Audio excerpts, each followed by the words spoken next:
Class 11 applied maths का set and relations का एक क्वेश्चन करेंगे।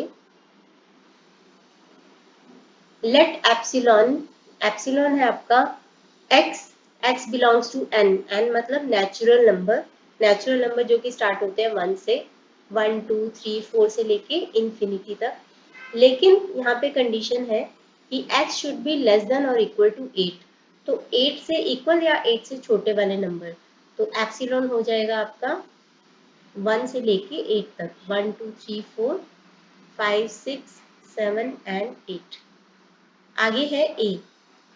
अगर आपको यूनिवर्सल सेट दिया होता है, एप्सिलॉन दिया होता है, तो सारे के सारे सेट उसी के अंदर के एलिमेंट्स में से होते हैं, उससे बाहर कोई नहीं होता। तो आपको यहाँ पे ए दे रखा है कि ए है,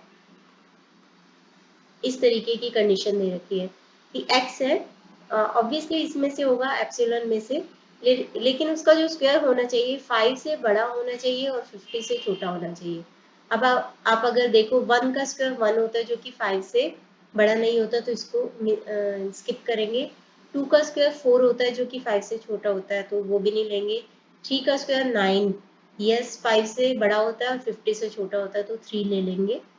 4 का स्क्वायर 16 जो कि 5 से बड़ा और 50 से छोटा होता है।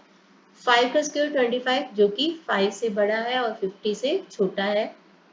6 का स्क्वायर जो कि 36 5 से बड़ा है और 50 से छोटा है। 7 का स्क्वायर 5 से बड़ा है 50 से छोटा है। 8 का स्क्वायर 64 5 से तो बड़ा है लेकिन 50 से छोटा नहीं है, तो उसको स्किप करेंगे। तो ए है 3 4 5 6 7। आगे बी के बारे में क्या दे रखा है कि b x is prime. Prime number वो होता है जिसके दो ही फैक्टर्स होते हैं। जैसे 2 है, 2 के दो ही फैक्टर है, मतलब 2 के ही टेबल में आता है, एक तो 1 के टेबल में, एक 2 के टेबल में। 3 भी एक प्राइम नंबर है। 4 प्राइम नंबर नहीं है क्योंकि उसके 1 के टेबल में आता है, 2 के टेबल में आता है, 4 के टेबल में आता है, तो इस तरीके से आपको प्राइम नंबर देखना है 2 3। अच्छा याद रखना 1 ना तो प्राइम होता है ना कॉम्पोजिट होता है, क्योंकि इसके एक ही फैक्टर होता है 1। और प्राइम नंबर की कंडीशन है कि दो फैक्टर होते हैं, कॉम्पोजिट की कंडीशन है कि दो से ज्यादा फैक्टर होता है। तो 1 ना तो प्राइम है ना तो कॉम्पोजिट है।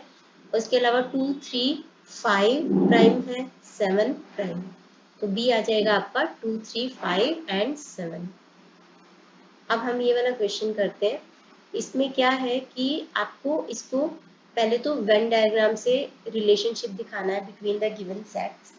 तो hence list the element of the following set. तो 8 कॉम्प्लीमेंट दिखाना है। सबसे पहले 3 4 5 6 7 आप देखा करो कि कॉमन एलिमेंट कौन कौन से हैं। तो 3 दोनों के अंदर है, 5 दोनों के अंदर है, 7 दोनों के अंदर है। तो यानी कि 3 5 और 7 हम यहाँ पे ऐसे लिख देंगे 3 5 7। अब ए की बाकी के एलिमेंट्स लिख दो। यहाँ पे आ जाएगा 4 और आ जाएगा 6, 4 और 6। और बी के एलिमेंट्स में से सिर्फ 2 ही बचा है जो कि बाहर है। ये है एप्सिलॉन रेक्टेंगल, यानी कि जो एलिमेंट ए और बी दोनों के अंदर नहीं है वो इसके अंदर आएंगे। तो कौन कौन से आएंगे, एक तो 1 आ जाएगा और दूसरा 2 बी के अंदर है, 3 बी के अंदर है, दोनों के अंदर है, 4 ए के अंदर है नहीं, 5 6 7 8, 8 जो है वो दोनों में ही नहीं है, ना तो ए में ना बी में। तो इस तरीके से आप ये वेन डायग्राम बनाओगे। 1 और 8 जो थे यूनिवर्सल सेट के दो ऐसे नंबर्स थे जो ना तो ए में थे ना तो बी में थे, इसलिए हमने बाहर लिख दिया है। अभी सेकंड है hence list the elements of the following set. तो पहला है ए कॉम्प्लीमेंट। कॉम्प्लीमेंट का मतलब होता है जो उसके अंदर ना हो। तो ऐसे एलिमेंट लिखने हैं जो कि ए के अंदर ना हो और पूरे यूनिवर्सल सेट के हों, यानी 4 6 3 5 7 इनको छोड़ के बाकी के एलिमेंट्स। तो वो क्या होंगे, वो होंगे 1 2 एंड 8। नेक्स्ट है बी कॉम्प्लीमेंट। तो ऐसे एलिमेंट्स जो बी के अंदर ना हो बाकी सारे यूनिवर्स में हो। तो 2 3 5 7 को छोड़ के, 2 3 5 7 को छोड़ के हम लिखेंगे 1 4 6 and 8। A minus b. A minus b का मतलब होता है ए में हो पर बी में ना हो, ए में हो पर बी में ना हो। तो वो हो जाएगा आपका 4 एंड 6।